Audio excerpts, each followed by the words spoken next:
Welcome to Pete and Hannah's Watchlist. I'm your host, Pete Mitchell. I'm here with my great co-host, Hannah. Hello, people.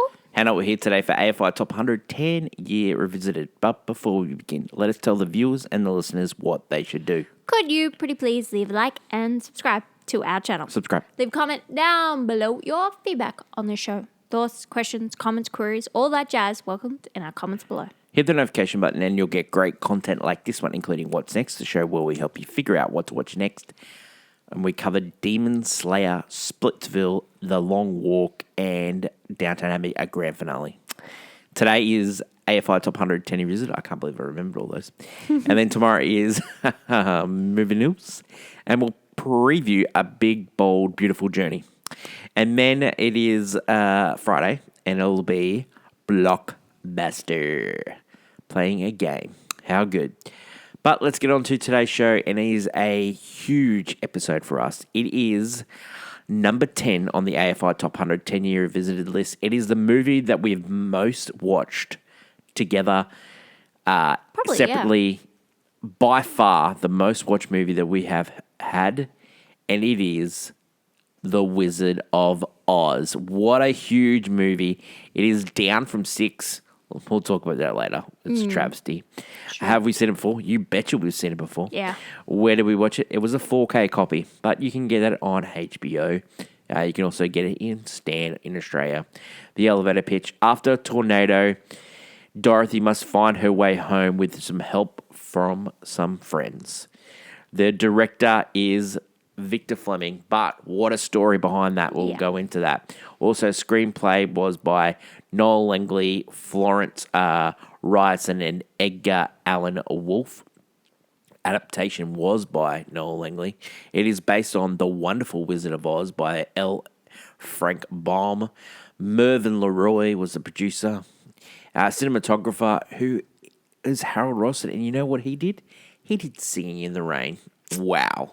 Blanche Sewell was the editor. Herbert Stewart who did the music, and he also worked on Singing in the Rain. Production company was MGM. The great Louis Lumiere was at the helm at the time. Distributed was Lowe's Incorporated. Release date was August 10th, 1939. And what a year in cinema. We've already had one on the list already from 1939. Yes. That is true. It was a little movie called Mr. Smith Goes to Washington. Washington. Yes. So this year, Drums Along the Mohawk, The Women, The Rains Came, Dodge City, Goodbye, Mr. Chips, The Wizard of Oz, Babes in Arms, Jesse James, and the number one movie, which is also on this list and is still to come, Gone with the Wind. It is noted that it is one of the greatest movie years in cinema history. 100%. Wuthering Heights also came out this year. It was a great year in film. There was also the Sherlock Holmes movie. It was just a huge year in cinema. Now, a stat. 65 million people went to the cinemas in 1939 every week. That's astounding. Nearly 60% of the population in 1939 in the United States. That is huge. That's astounding. That is huge. It was also the last summer before World War II, and just an amazing year in film. Yeah. And they wish they had the box office of 1939. Imagine that. People actually cared. People cared about cinema. Yeah. Wow. Now, this movie wasn't a success at the time. No. It didn't start making money until it was sold to CBS in the 50s and it was played. Equivalent money today, it was sold for $1.2 million a showing. Now, why would a television network want a movie like that? 52% audience share when the first time Wizard of Oz. Yeah. And it only got better once it became colour television because it was black and white for the first few years. Which would have sucked. And then it got to colour, and every year they showed it at Christmas time, and it made MGM money. Now, MGM sold their catalogue in 1986 to Turner Broadcasting. So Ted Turner owned the rights of all the back catalogue for MGM. Huge mistake. And Ted Turner ended up getting bought out by Time Warner. So Warner Brothers now owns the rights of Wizard of Oz. So you can't, reproduce it or anything like that. You can't, and also there's certain things from the film, like the iconic red ruby slippers, that cannot be used in any other sort of form of Wizard of Oz media. Because even though the book is part of the public domain, it ended up being part of the public domain in like the 1950s. In the book, the ruby slippers weren't ruby slippers; they were silver. Yeah. So, yeah. So okay. it was an MGM idea. Let's look through the cast. Julie Garland played Dorothy Gale. My favourite. Wasn't the first choice. Shirley Temple was the first choice. They did a voice test, and her voice wasn't up to it. Everyone knew the talent of Julie Garland. The only problem was she was too big for the role. They had to make her lose weight for the role. Yeah. Because she was a kid, but Julie Garland at the time was 16, so they forced her to, and end up being a detriment because they were the diet pills that ended up killing her in the end. So yeah, there's a lot of a lot of things that happened for her downfall because she took those and took a bunch of other stuff. But it's an interesting process because Now, so the research for this, I watched a great documentary on the 4K. Also listened to the audio commentary. Yeah. Some of the audio commentary was from Julie Garland, also from Liza Minnelli, Julie Garland's daughter, which we've also had on the list as Cabaret. Yep. Frank Morgan, Ray Bolger, Jake Haley, Bert Lahr, Margaret Hamilton, all contributed to the commentary and through interviews and stuff like that. This was also produced by Victor Fleming's family as well. Yeah. So this is some of the information that I got. Now, when doing the research, it's hard to filter what's real and what's not because what happened was Judy Garland used to go on talk shows and make up stories. So she made up a story that one of the Munchkins asked her out on a date. That wasn't real. Oh, then there is a lot of stories. Then there's also, she said that all the Munchkins, 125 of them, all drunks. Not true also. There's one or two. They interviewed one of the Munchkins, now little people. They interviewed him in 1989, and they said, okay, out of all the stories, how much do you reckon is true? And he said, probably, only 10% was true. All the rest, people were pretty normal. Not only that, it was just because people just make up stories. Like, as the film got buzz and everything, everyone just makes up, like, tales, like seeing a person in the background or the Munchkins doing despicable things. Like, it's ridiculous how much misinformation has come about this movie because people don't know exactly what went wrong. But, people will believe whatever they hear. I checked against, the making of, I checked up against some articles written about in Variety and New York Times about Wizard of Oz. Also checked through IMDb. So I try to collaborate most of the stories, 3 or 4 times to make sure they're real. This is real. Okay, so Frank Morgan, he was Professor Marvel, also the Wizard of Oz. He was the gatekeeper. He was the carriage driver. He was the wizard guard. He had a great vaudevillian career. He was a Broadway star, but he was also a noted big drinker, huge drinker. And some of the scenes in the movie, he was drunk when he made them. Ray Bolger, he played Hunk, and Scarecrow. Now, he originally got the role of Tin Man, but he was like many different jobs. He was like a salesman, an insurance salesman. He was an accountant. He became like a Broadway star. He got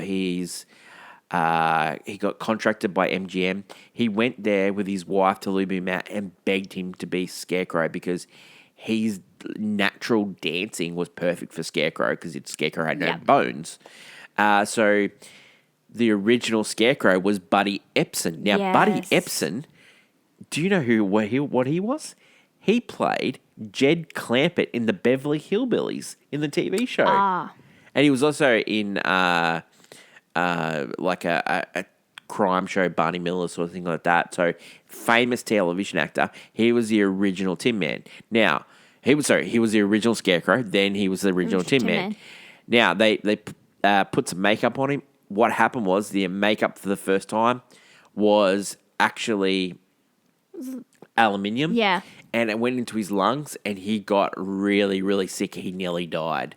And so end up moving on from him and went to Jack Haley. Now, Jack Haley was a radio star at the time and he got given the role and they changed the paint and it made it like a plasticine, not a full aluminium paint. Burt Lahr, he was a huge vaudevillian star. He was bigger than life. He couldn't become a big film star because he was so exaggerated. And went on the big screen, it just was too much for people. So what he did was he played a lot of animals, and so he was given the cowardly lion. Now, along with Ray and Jack, they had many times in the chair, but they said that the lion. The lion was probably the hardest because he had to carry 90 pounds of like the weight of the fur. Now, he also couldn't eat because you couldn't eat when the thing. So you had the plastic makeup on the Scarecrow. It covered the pores. You had Jack Haley in the Tin Man. He, when he was doing his radio show, he had to lie on a board and sleep in his makeup, because he was doing 2 jobs. Burt Lahr said he could sleep on a meat hook. It's just amazing. So, all these guys have got amazing stories. They put themselves through absolute torture to get these. Judy Garland was going through torture with the herself diet things. Yep. Okay, Billy Burke played Glinda, the Good Witch of the North. She was a Broadway star. She married Ziegfeld. Mm-hmm. She was rich, but then got given roles, and she loved this role because it reminded her of Broadway. She was in her 50s. She did all the singing. Like some people say that she didn't do the singing. No, that was her voice. She was amazing in it. Margaret Hamilton, now she was a character actor. She wasn't the first choice. They actually got an actress that won the Best Supporting Actor the year before. She was too pretty. So they end up going to Margaret Hamilton, and Margaret Hamilton tells a great story that she said, I would love to play in The Wizard of Oz. It was one of my favorite books as a child. And her agent said, you're perfect. You're the Wizard of you're going to be the Wicked Witch. Oh, is the Wicked Witch ugly? Yep, you're perfect for the role. And she goes, Thanks. So she had a terrible time on set. She filmed in the first bit of which she was in the film as the Wicked Witch in Munchkinland. She vanished and then went through a trapdoor, and the trapdoor went down. That was before lunch. Everyone was tired. They went to lunch, came back. They filmed it again. It ended up being the first time that first time they filmed that was in the movie. So they didn't really need to film the second time.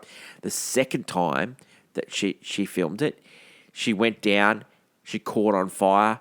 The stunt coordinator ended up taking her away, wiping the makeup off, and she said the makeup was so painful.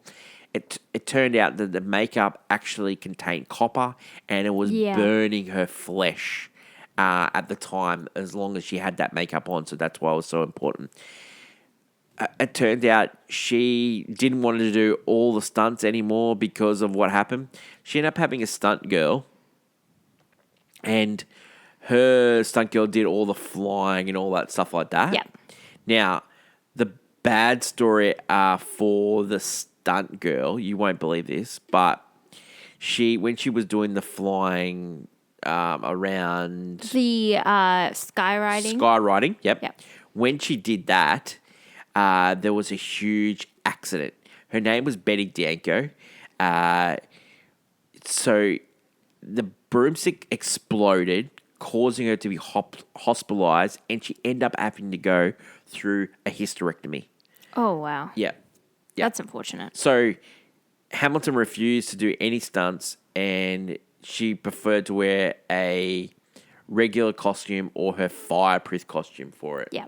Yep, so just huge. The stories behind this, it was it's a delight to watch this movie, but it was a delight to do this episode because there's so much written about this. There is so much History. great things behind the scenes, you know. Like the dog, Terry, Toto, played Toto, later changed its name. Huge dog. Julie Garland tried to buy the dog. Was not The allowed. owner said no because I was getting $120 a week from this dog, which is like $2,800 in today's money.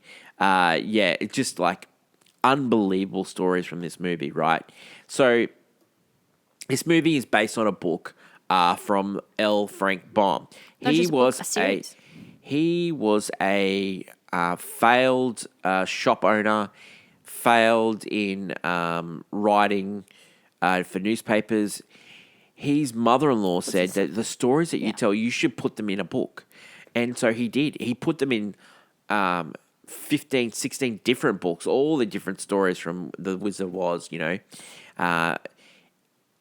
Not really successful, but when he died, they optioned the book rights for a movie because he made some silent pictures, not successful. Louis Mayer bought the rights for $86,000. Now that was a huge money back then, and amazing money now. And because what Louis B. Mayer wanted to do was, he wanted to make that movie in a response to Walt Disney making Snow White the year before. Yes. Now, which Walt Disney next movie was going to be The Wizard of Oz. But Louis Mayer found this out and bought the rights underneath Walt Disney.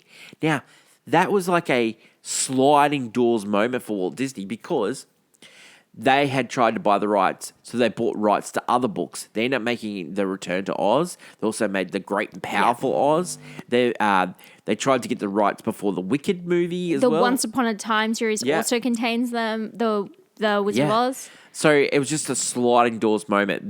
In another world, Walt Disney would have made this movie. It would have been an animated movie, and it wouldn't have been live action. Oh. No. He was going to make an animated. Yeah. Yeah. It was his next movie. It's always been like the thing with Disney where they always wanted to make The Wizard of Oz. Yep. It was throughout history, even after Walt Disney's death. It was just constant. They just wanted to do it. Yep. And for MGM to have this kind of badge of honor is wonderful. Louis B. Mayer, right? He had an offsider who passed away, and so he chose Mervyn LeRoy, who was a director and a producer, and he wanted to be his like technical advisor on all these movies. But Mervyn LeRoy, all he wanted to do was make Wizard of Oz because he knew Louis had the rights to it. So he wanted to direct and produce it, and Louis Mayer said, "No, you can make this movie. I'll let you make it, but you have to produce it. Get a director." So they got a director called Thorpe, right? He was making the movie. He was rushing the production, and it was adversely affecting the actor's performance. Yep. So they brought in a director called George Cukor. Now, George Cukor, a famous director, we've had him on the list for the Philadelphia Story. Yep. He was just filling time because he was going to film The Gone with the Wind, which is also on this list, and it's a huge success in 1939. Huge. So he temporarily took over, and so he changed Julie Garland from a blonde wig to the auburn brunette we see. Got rid of the baby doll makeup, got rid of changed Hamilton's makeup and costume. It just didn't make itself. Also suggested the studio cast Jack Haley as Tin Man, and he made some great decisions, right? And then they brought on Victor Fleming. Victor Fleming was sort of a man's man. He was Clark Gable's best friend. Yeah. But he wanted to make a movie that was dedicated to his two young daughters. And he thought this movie was great. And they all loved Victor Fleming. He was amazing. Now, speaking of writing, so you got Noel Langley. He was the main architect of this film, right? There's big differences between the book and the film. We'll go into that when we're doing the scene breakdown, brought to you by Hannah today. But Noel Langley, he came up with the idea that the Tin Man, the Scarecrow, and the Lion would be workers on the farm. That wasn't originally happened. No. He also came up with the ending. He also came up with the whole Kansas sort of theme. So he had a lot to do with it. Florence Ryerson, Edgar Wolfe all played parts as well in this. You also got Arthur Freed. Mm-hmm. He played big parts as well. Arthur Freed did American Paris. He also produced Singing in the Rain. So he was like a really big consultant to Mervyn LeRoy, all uncredited. But yeah, he did such a great job. Yeah, there was a lot of hands on this picture. Yeah. So many hands. It just went through so many people that I feel like they didn't even get everyone down. Yeah. They didn't write everyone. So Cooker didn't shoot any of the scenes for the film, but merely acted as a creative advisor for the troubled production. He worked for like 3 or 4 weeks on the film. It was prior to his commitment to Gone with the Wind. But did you know that Cooker was replaced by Victor Fleming on Gone with the Wind? Yes. Yeah. And because he was good friends with Clark Gable, and Cooker and Clark Gable, notorious big fights, huge fights, right? And so Victor Fleming came across, and he ended up getting nominated and winning for Gone with the Wind. Unbelievable. It's huge. It's a big deal. Yeah. Yeah. Yeah. So Fleming chose not to shift from the creative realignment for Cuckoo, and producer had already expressed his satisfaction with the film's new course, so they started in principal photography March 16, 1939. Mm-hmm. So when he was called away to do Gone with the Wind, he was replaced by veteran director King Vidor. Now, King Vidor, great name, like huge name, love that name. Love that. King Vidor had done. He was a successful director, but he ended up going on to making War and Peace. So this guy was huge. Yeah. He didn't take any credit for Wizard of Oz until Victor Fleming died, because he didn't want him to take anyone like. Yeah. He was the director of the Over the Rainbow sequence. Yes, which is a very important sequence. Very important sequence, but it nearly wasn't. Now, when they were doing test screenings for this, the first time that they did the movie, it was over 130 minutes. Now, as we all know, the movie not as long as that. Nope. They cut 20 minutes out of the movie. Originally, they had cut Somewhere Over the Rainbow. Yeah, which would have been a travesty. They Absolute cut travesty. It. So, and because they thought it took away from the pacing of the film. Unbelievable. I just can't believe that they thought they were going to do that. Probably the most... Over the Rainbow is if not the most impactful scene in the movie. Yeah. So the reshoots and pickups were done through April and May under the direction of Leroy, because he was going to get rid of Over the Rainbow, so he brought Garland to come back in to reshoot Arnie M on Frightened without the song. They ended up putting it back, thank God. Yeah. Okay. So I just want to say, multiple writers, multiple directors. Louis B. May was so upset with Mervyn LeRoy that this movie cost so much. He was so disappointed. It wasn't a box office success. Judy Garland was so disappointed. She put so much effort in it, and it was a failure. But this movie lives on, and the reason why it lives on, it was loved by the critics. It had a great opening where Julie Garland and Mickey Rooney would do a show after the screening in New York. Yeah, I mean they went on tour, and because they were doing they had multiple films at this point. Like that's what she was known for doing. Yeah. And so people love that. Unbelievable. So it just helps. Yeah. So, okay, so the critics at the time, they loved it as well.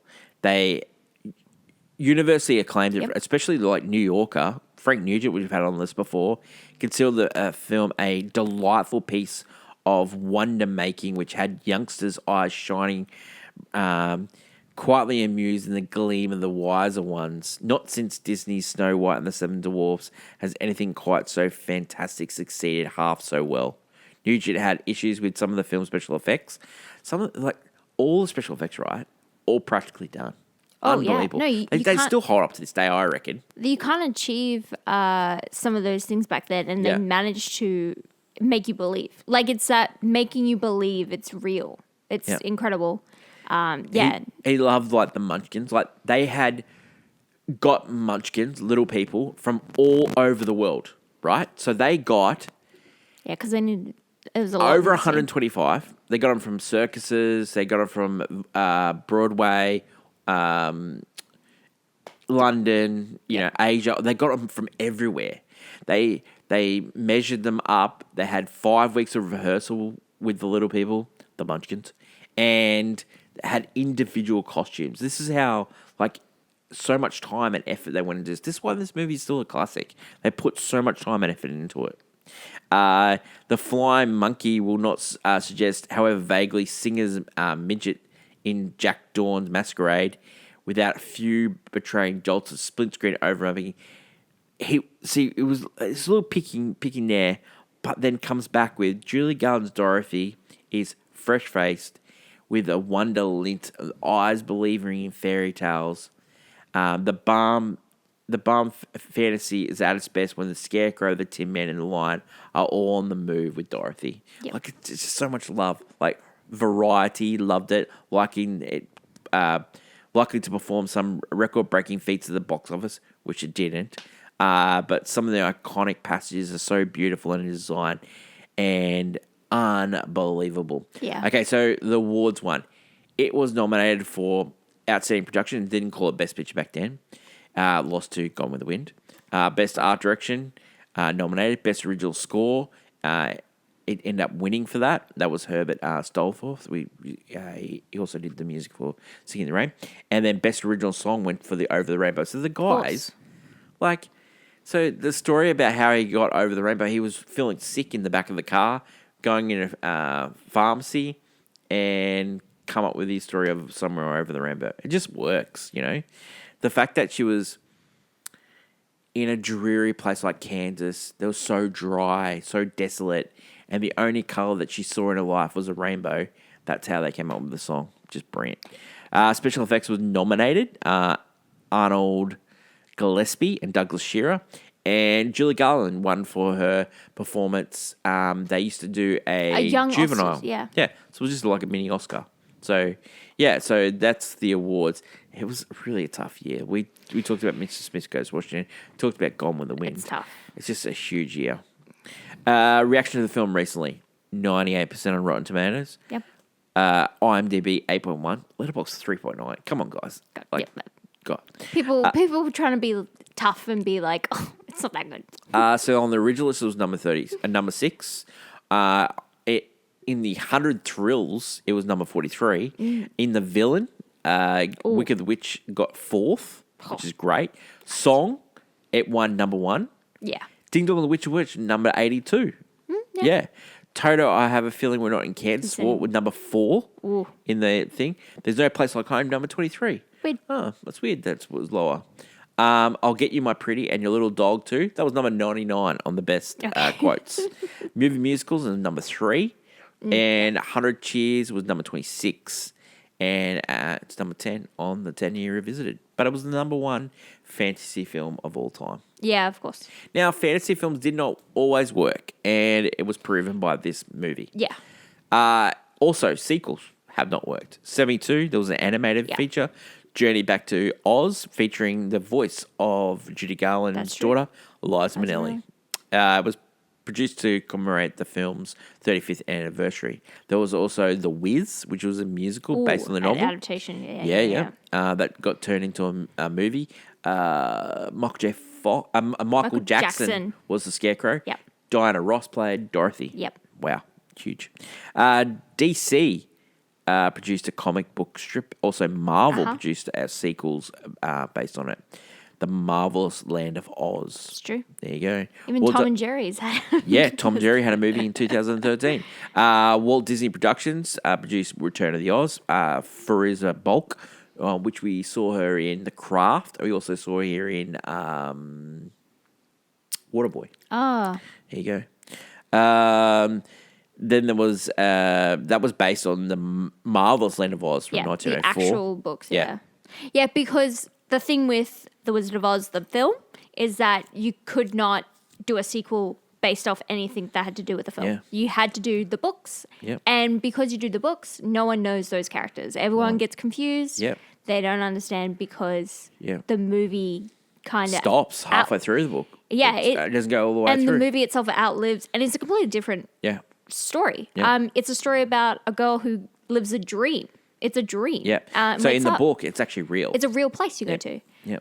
Yeah. Though, when we go to Scene Breaker, there's one. You want to bring up something? There's That's one cute. thing. I'll just hold it back. Yeah. The Broadway musical Wicked premiered of 2003, based on a 1990s book, which was a retelling of the Wicked Witch story. Named Alphaba after the initials of L.M. Barr. Yep. It was turned into a movie recently by John M. Chu, and was one of our top movies of last year. Was our championship at all last year? Yep. It was. Well, yeah, I believe so. It was both. It was of definitely those, mine. It was definitely mine as well. The first part came out in November last year, and the next part is Wicked for Good, which comes out in November this year. Andrew Lloyd Webber and Tim Rice did a production of Wizard of Oz as well. Yep. And then you had the return, the Oz, the Great and Powerful, directed by Sam Raimi, who did the Spider-Man. Let's not bring that James one up. Franco, Mila Kunis, also Michelle Williams played Good Witch. It's a pretty interesting retelling where, men hold all the power. There was a new film version in the works for New Line Cinema in 2021. There was also 2022. There was another one announced with Kenya Barris would write and direct a modern remake. In January 2024, Barris confirmed that she'd finished penning the script, and the original Wizard of Oz took place during the Great Depression. So there you go. So I wonder if that's going to happen.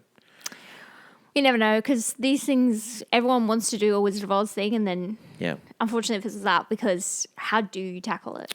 It's the hardest thing to tackle. Every Thursday on our channel, we do a segment in movie news called Hot Take Clickbait. Last week was yours, Sam? It was yours. Mine. It was. And it was TV adaptations. Oh, yeah. That should have been movies. TV shows that should have been movies. Yeah. And, that was a great clickbait. Yeah.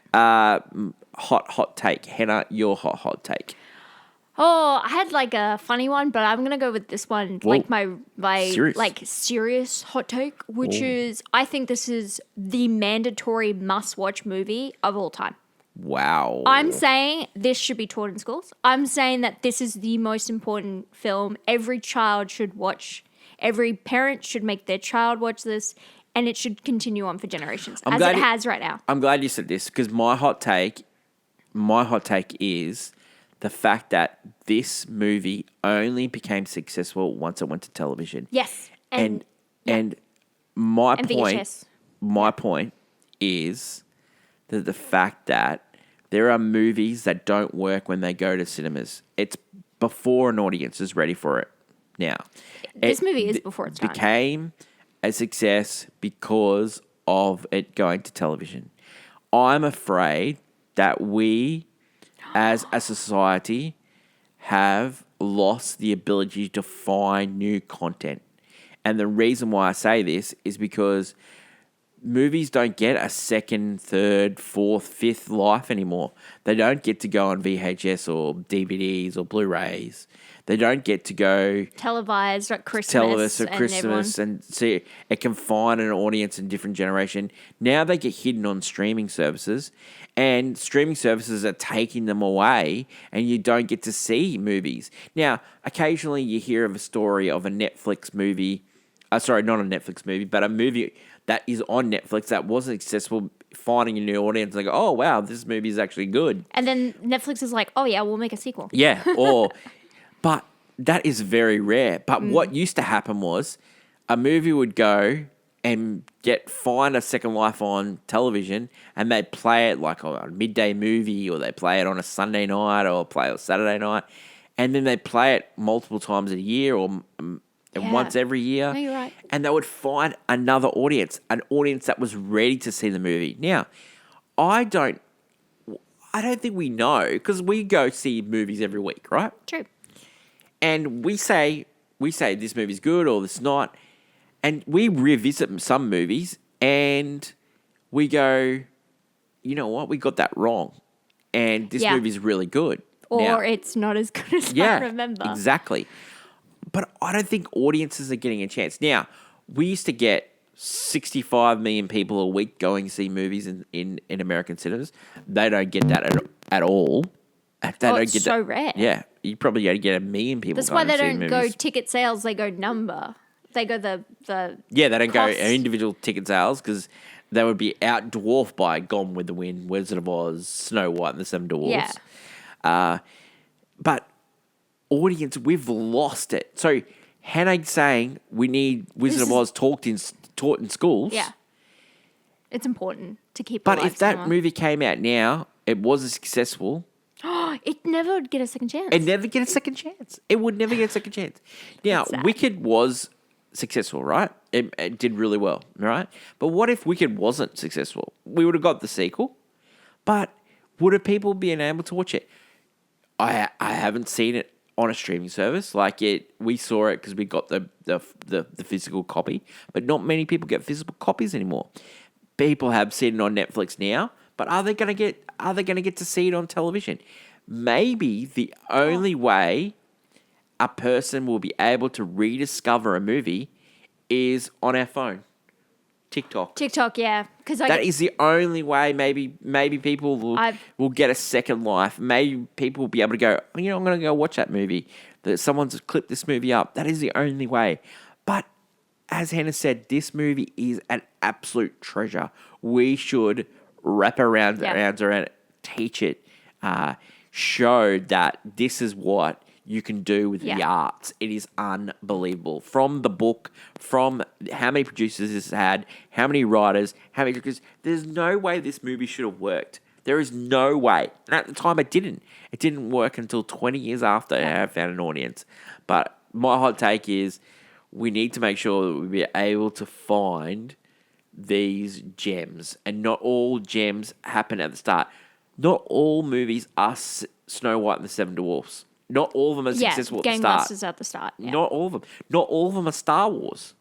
It's not true. all of them are, like Star Wars had all these different iterations because it was successful at the start. Would it have been so many different iterations if it wasn't successful Does it at the get start? all 3 films if it's not successful? Exactly. So it's really important to rediscover classics. It's really important to give every film a chance, because you don't know what is going to be the all-time classic that this is. That's true. That this is. Real smart guy over here. That's it. Do you want to hear the funny one? Yeah. Pretty quickly? Yeah. I think Toto is the antagonist of the film. Oh, he is. The reason that Dorothy decides to run away is Toto causes all the mischief and gets himself in trouble. So she, saves him. Then is like, I have to run away with Toto. And then in the film, when she's about to leave Oz through the hot balloon, he jumps out and is like, I'm going to go scare this cat. Like, guy, we were about to leave. Yeah, man. Yeah, he's the antagonist. He's the villain. He's the real villain. Yeah, but, maybe he should be But villain. the dog's She. The dog's pretty cute. Yeah. Well, Terry. Terry the Terrier. Terry is a she. So there you go. Oh, very famous dog. Had a very successful career. Yeah, you can actually go see it in the Hollywood Cemetery. There's like a statue of Toto. Yeah, So good dog. There you go. Let's get on to Scene Breakdown, and it is brought to you by Hannah, who is a huge fan of this movie. If you haven't seen, you haven't watched this on YouTube, if you're getting it on the podcast, Hannah's got the Toto bag. We've got the 4K behind us. The 4K is a great rendition. It's got tickets to the cinema. It's got cards from the Like photos and yeah. stills. It's got great special features on it. It looks fantastic on the screen. It is similar to the previous 80th anniversary, but this is one that came out last year, and it works, and it's 4K. So very, very stylish. love it. All right. Wizard of Oz. Our film, it starts off, guess what? It's in black and white, which is so weird, you know? Like, now, it was like it's a copper tone. Now, they end up changing it to black and white and had to re-change it back to the copper because tone. people didn't like it. The black and tone. And it's, it's very unique because at the time, it was more films were being in color at this time. Yep. So it's weird. You start off in black and white. We see little Dorothy and dog Toto run back to the farm. She tells Aunt Em and Uncle Henry that Miss Gulch wants to punish Toto. Yeah. Zeke, Hickory, and Hunk are the farmhands who, talk about, you need courage and all this All stuff. the stuff that they say is all the things that come back. It all comes back, and that's what's delightful about You know what I love about like Dorothy is her name. Her name's Gail. Dorothy Gale. Yeah. Yeah, from Kansas. Yeah. Gale, like the wind. Yeah. Exactly. It plays out really well. And then we get the delightful scene. Dorothy sings about the place over the rainbow because she's kind of wanting so much more than this. She's like, and so Judy Garland, without worries, without cares. That song, she sung that at every concert that she did. Yeah, and it's so beautiful to hear. There is no hear her sing. There is no better melding of an actress and a song in movie history, and there's probably not a singer and a song that is better together. Known, yeah, like they are melded. They like so much. She brings out the heart in it. But even when you hear her young singing that, and then later in life when you hear her sing it, it's still beautiful and almost haunting to hear her sing. So haunting because it's when you grow up and you still especially that last line. Beautiful. Why oh why can't I? Oh, it's so and she's amazing. I love her. Miss Gulch does arrive to take Toto away and get him destroyed. Unfortunately, great theme. Oh, the incredible. Great theme. Toto escapes, runs back to Dorothy, and the pair decide to run away. Yeah. They bump into Professor Mole, and a bit of a charlatan. Yep. With a crystal ball who convinces Dorothy, you should go and head home. But a twister appears. A twister. Yeah. And she arrives home, but she gets knocked unconscious. And, she wakes up and what's this? The house is caught inside the twister. So how they did that was he had a miniature house and he threw it from a high vantage point. He had a slow-mo camera and it went around and round in circles all the way until it hit the ground. And so he reversed that process, and that's how he got that scene. It's fascinating. Yeah. And, so, and then when the house lands, she opens the door, and she's met with the land of Oz filled with colour. Not only does it, when the door opens, you see black and white, and when you see this for the first time as a kid, you go, oh, it's a black and white movie, like as a kid you do. Yeah. And then you open it up and you see colour. Now, I remember as a kid, we'd had it on videotape and we would fast forward until the colour bits. Oh. We would 100% fast forward. Not the song? Not the song. You just skip. I just want to get to the colour. Just the colour bits. Because when it's like you have like blinders on the world and then when the door opens, you have colour. It's amazing. Yeah. It is one of the most magical scenes in cinema history. Yeah. Like, it truly is something unable to create. Yeah. Toto, and then Dorothy utters the line, Toto, I fear we're not in Kansas anymore. Yeah. And as she's walking through, a bubble floats in, and the magical Glinda, Witch of the North, asks, are you a good witch or a bad witch? Betty Burke. Billy Burke's just stunning. Glinda points out to Dorothy that her house has landed on a bad witch, and now the Munchkins celebrate, welcoming Dorothy to Munchkinland. And it's like a full-on musical number. Yep. They go through the process. They make sure that witch is dead. Yep. And they're in joy. But the Wicked Witch of the West crashes the party. Yep. Furious at the death of her sister, she goes to take the red ruby slippers off her dead sister. But they magically appear on Dorothy's feet. Yep. and are sealed to Dorothy. They are. Glinda says the shoes are now Dorothy's, shoos the witch away. She has no power here, Yeah. weirdly. The witch leaves, but she utters the incredible line, "I'll get you, my pretty, and your little dog, too." Yeah. Glinda says... Not your best impersonation. It's pretty good. You want to... It's not as good as your Palpatine. No. Glinda says the only way for Dorothy to go home is that she needs to see the wizard, and he will grant her her wish. She needs to follow the yellow brick road. Yeah. And then you get that iconic song. Oh, follow the yellow brick road. Yeah. Dorothy and Toto head off, and they cross paths with a Scarecrow who wishes he had a brain. Now, in the making of it, there is a scene that was lost and they found in the MGM vaults. Yep. And it's actually a scene where the Scarecrow, once he gets off the pole, dances, and it is unbelievable. It bounces off fences. The acrobatics that Bulger is just known for. Yeah. Is brilliant, and it was one of the things that they cut for the... Well, and also there was an original storyline where apparently they may have wanted Dorothy and the Scarecrow to have because they originally, because Judy Garland was a little bit older, they were going to go, okay, older, maybe she has a relationship with Scarecrow, but then they kind of knocked it down. That's a little bit to that. But then they knock it down to Dorothy's in that middling age where she's kind of preteen. Yeah. So it, It's a little bit... it's questionable. She missed the And he joins the team because, he wants to meet the wizard as well. They come across a Tin Man. Yeah. Who's rusted shut. Yeah. So they use the oil can, help him move again. The Tin Man is grateful, yet wishes he had a heart. Yep. He, is a sad sap. Dorothy and the Scarecrow ask the Tin Man if he wants to join their quest to meet the wizard. Yeah. The witch appears to scare them out of helping Dorothy. But the Tin Man and Scarecrow are more determined than ever to help Dorothy reach the wizard. Yeah. Dorothy mentions, she feels like she's known these people all her life. These two, she just knows. I know these guys. They reach the forest, scared to run into lions and tigers and bears. Oh my.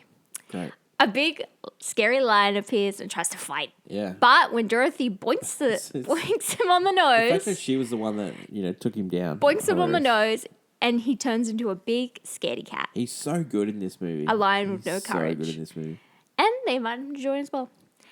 And we have... And then, you get that iconic song, you go, a heart, a brain, the nerve. I was just about to... So good. Because they all want something, a brain, a heart, a home, the nerve. The nerve.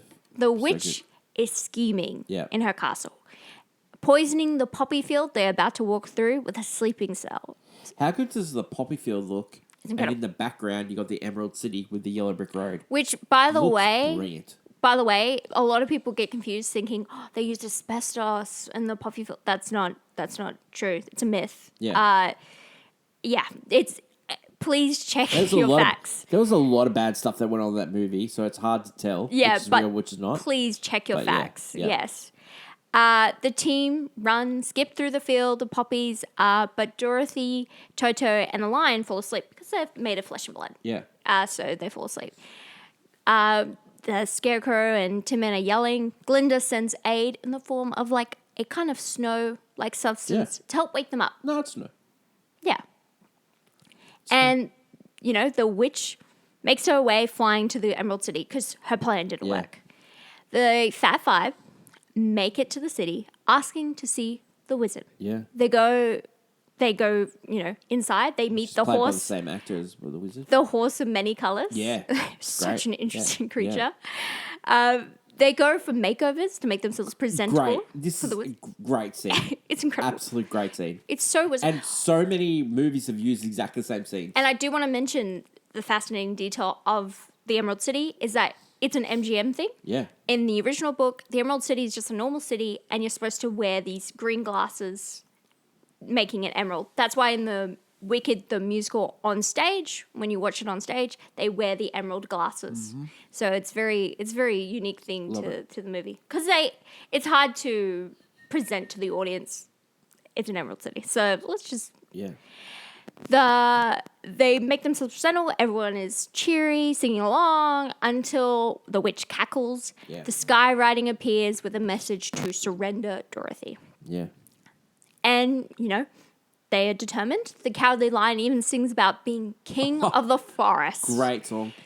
And how they chop the pot plant and then it becomes a crown. And they have like a carpet that becomes his cape. So good. It's lovely in this film because they make sure each one of them has like a big scene for all the actors. It's really fun. Yeah. The guard at the door, who we've seen before, refuses them entrance to meet the wizard. But after Dorothy's sob story, he lets them in. He can't help it. Because he is a wizard. They enter seeing a projection of a giant head, and it's scaring them all. He says that they must bring him the witch's broomstick in order to get their wishes granted. Mm-hmm. Terrified, the five enter the Forbidden Forest.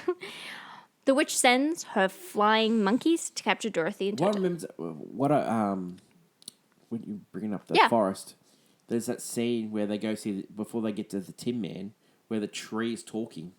Yeah, no, so the talking tree. I love that talking tree.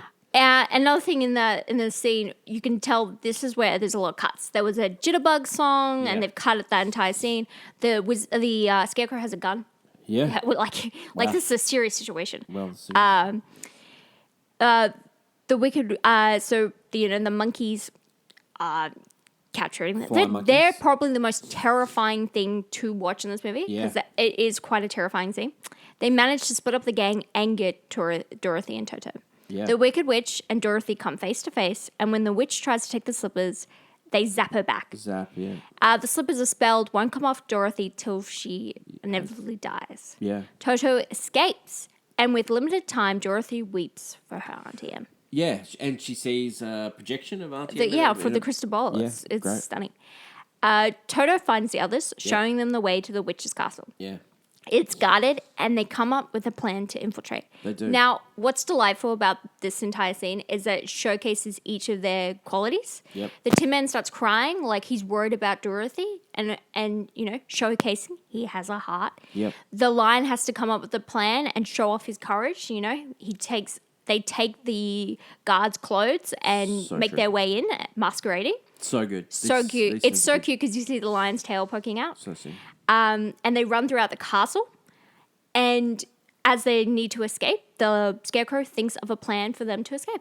Yep. And it showcases all of them. They had the things all along. They had their courage, their heart, and their brains. Yep. But when the witch does corner them, she tries to burn the Scarecrow. She sets him on fire. Dorothy throws a bucket full of water at the fire. And the water hits the witch, and she starts to melt. It's so good because, it's used in cinema since I'm melting. I'm melting. So I'm melting. What a world. Yeah. What a good girl. Yeah, it's just haunting. And then she thinks that all the people are going to be upset, and they're like, "No, thanks. Well done. We didn't like our boss. Great work. Our boss sucked. Thanks. You can have whatever you want. Here's a broom. Showed it, and they go and show it to the wizard. And didn't they it just blinks? Yeah. I don't know why. I thought there was a scene in between that, but nope. It's just blinks straight back to the wizard. Back to the wizard. He says, "Yeah, you can't have your wishes yet. I got to think about that." Come back tomorrow. But Toto, he's not gonna have any of that. He goes and sees a curtain and pulls it away and reveals. So funny, when it's it's no wizard, but a guy. Don't pay any attention to the guy behind the curtain. Yeah, I love it. But this guy's pretty resourceful because he. And don't you think that trope of people behind the curtain pulling the strings, a la wizard, is used all the time in it's funny. Used in political, people are. Yeah. That's what. Pull strings like the wizard. Everyone brings that up. But also that's what probably gave a lot of information to Wicked the novel. It becomes a story about, what if the Wicked Witch wasn't was actually a good person and the wizard was bad. Probably was because the wizard is a charlatan. Yeah. Yeah. He's pretty resourceful though. He gives a speech, gives Scarecrow a diploma in thinking. Speech. You'd believe me. The Lion a medal for courage. Yep. And the Tin Man, a token, a clock heart that ticks. But And then it's like a little saying after each one. yeah, it's delightful. Yeah. Oh. But to take Dorothy back, the wizard is going to take him back himself. Yeah. In his hot air balloon. Yep. As they're about to take flight, Toto leaps out and Dorothy chases after him. But because no one's holding it, the balloon takes off. So in the movie, this is based on the book. Yeah. But when the wizard's gone, the rest of the book starts. But this is ignored. It goes, Glinda comes down in the bubble, says, you've always had the chance to, But that is not in the book. Nope. Because this is how the movie starts to wrap itself up. Fearful she'll never leave, Glinda appears. She tells Dorothy that she always had the power to go home all along. She just needed to find it in herself, the reason why she wanted to go home. And it wasn't just to see her aunt and uncle. It was because that's where she belongs. Yeah. And so all she had to do was click her heel 3 times and say, there's no place like home. There's no place like home. There's no place like home. So do you know the original ending of this film was supposed to be the camera panning down once Dorothy gets home and she's still wearing the red slippers in bed, so you knew it was real. It was real. All along. That would have been so cool. I would have loved that. But the studio believed that the audiences were too sophisticated and to in the believe books, in such Oz is a real place, but this is a dream. But it would have been so cool if the ruby slippers were on her in bed. It would have been just brilliant. I would have. Oh yeah, no, that's a motif done nowadays. She did leave her friends with a very tearful goodbye because it's a sad thing when she does say goodbye to all of them. And then she just keeps saying, "There's no place like home." Dorothy wakes up back home, surrounded by her family, and you were there, but it was all a dream. Yeah, you were there, and you were there, and you were there. But she remembers it. And it doesn't matter that it was a dream because she's grateful to be home. Believe the girl. Believe her. Believe she her. Was there. It's funny because I know there's like, as Barbie does the Nutcracker and it does that thing where it was real after all. It wasn't a dream. Yeah. And so I love that motif. But yeah, I think for the film at the time, right, because fantasy is like a really hard genre to... Still is. And they grounded it by giving us, like, it was all a dream. The whole bunk your head, it's not real thing. No, I love that. Which played, like a lot of other movies use that whole bump your head on the thing. Oh, it's used so much now. Singing in the Rain uses that same 100%. Idea in the movie. So it's works so well. All right, Hen. Reasons to see. It's probably one, if not one of the best films of all time. Well, let's be honest. Let's just be honest. Let's be honest. This is the best movie on the list we've had so far. Yep. Not only is it the best, it's just so important compared to all of other films. Because you think about it. No. What it does. I agree. The resurgence of the film. I agree. Which you said. Yeah. Very great. It ushers in like the singing. The love of musicals. The love of musicals. The love of color. The songs of this. So many people believe that this is the first film that goes in color because the way it's shot. Yeah.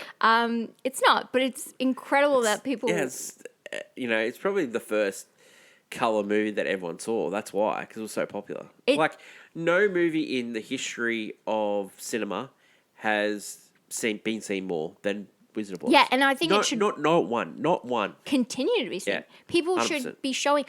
It's really, I love things like Wicked coming about because some people are watching Wizard of Oz for the first time because they've never seen it. Like they've grown up their life and never watched it. Okay. They just knew about it. Reasons not to. I have none. I've got one. What's yours? I don't like Auntie M. Don't like her. Auntie M. I don't like her. Because you're like, but she's just a farm woman. No, I don't like her. No. She took care of Dorothy. Dorothy loves her. Sure. Okay. That's fine. No, I just don't like Auntie M. Yeah, okay.